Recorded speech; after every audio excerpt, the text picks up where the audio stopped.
pertama, Saudara Menteri Sosial Saifullah Yusuf melihat penanganan tersangka Agus, penyandang disabilitas yang menjadi tersangka pelecehan seksual dalam kunjungannya ke Mataram, NTB. Sementara polisi terus melakukan pemeriksaan saat ini. Sudah ada 15 orang melapor menjadi korban Agus.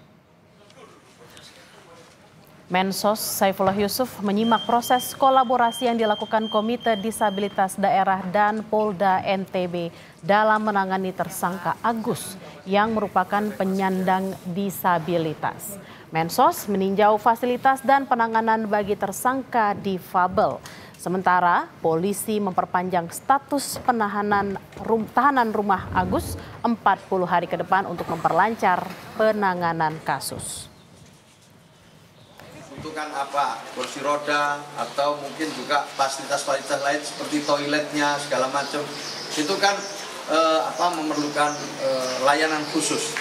Jadi yang sifatnya layanan khusus itu disiapkan semua oleh bapak-bapak kepolisian.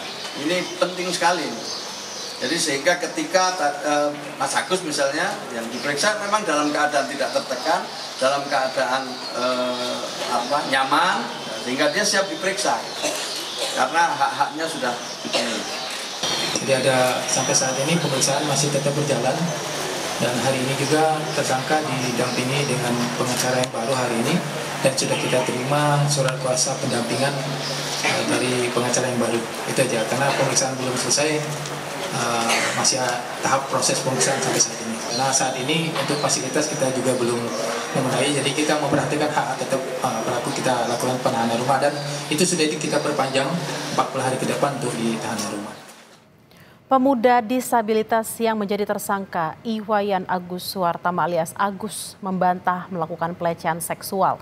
Meski korban yang melapor terus bertambah menjadi 15 orang, 5 diantaranya meminta perlindungan LPSK. Tersangka menjalani pemeriksaan tambahan di Mapolda NTB kemarin didampingi ibu dan kuasa hukumnya. Tersangka juga membantah melakukan pelecehan seksual. Sementara 5 korban meminta perlindungan pada LPSK karena merasa tertekan atas kasus ini. Posko pengaduan korban juga dibuka polisi. Masyarakat diharapkan tidak ragu melapor jika pernah mengalami kekerasan seksual dengan jaminan kerahasiaan identitas mereka. Lalu bagaimana penanganan polisi terhadap kasus pelecehan seksual oleh penyandang disabilitas? Kita tanyakan pada jurnalis Kompas TV, Fitri Rahmawati di Polda Nusa Tenggara Barat. Selamat siang Fitri, bagaimana perkembangan penyelidikan kasus pelecehan seksual yang dilakukan oleh Agus? Selamat siang Bella dan juga saudara. Lanjutan dari kasus ini bahwa pada Senin kemarin Agus kembali diperiksa oleh Direktorat Reserse Kriminal Umum di Polda Nusa Tenggara Barat. Agus didampingi oleh ibunya dan juga tim pengacaranya yang jumlahnya cukup besar, sebanyak 17 orang yang mendampingi Agus ini. Di dalam proses pemeriksaan tersebut, Agus tetap membantah melakukan dugaan pelecehan seksual yang dilakukan pada korban. Dan pada saat yang bersamaan Bella juga Menteri Sosial Saifullah Yusuf datang ke Polda Nusa Tenggara Barat untuk memastikan apakah penyandang disabilitas yang berhadapan dengan hukum benar-benar sudah mendapatkan hak-haknya dan proses pelayanan serta penanganannya seperti apa disaksikan langsung oleh Menteri Sosial pada Senin kemarin. Dan saat ini proses pemeriksaan itu sudah dilakukan di Polda Nusa Tenggara Barat sehingga kemudian Agus dikembalikan ke rumah karena menjalani tahanan rumah. Bella. Fitri, mengapa 5 korban meminta perlindungan LPSK? Apakah ada ancaman dari pelaku dan bagaimana korban Agus lainnya? Ya Bella, sebelum itu saya juga ingin menyampaikan kepada Bella dan juga saudara bahwa Jaksa Penuntut Umum juga telah meminta aparat kepolisian untuk melengkapi berkasnya untuk melakukan rekonstruksi yang rencananya akan dilakukan pada Rabu besok di lokasi ini di Taman Udayana.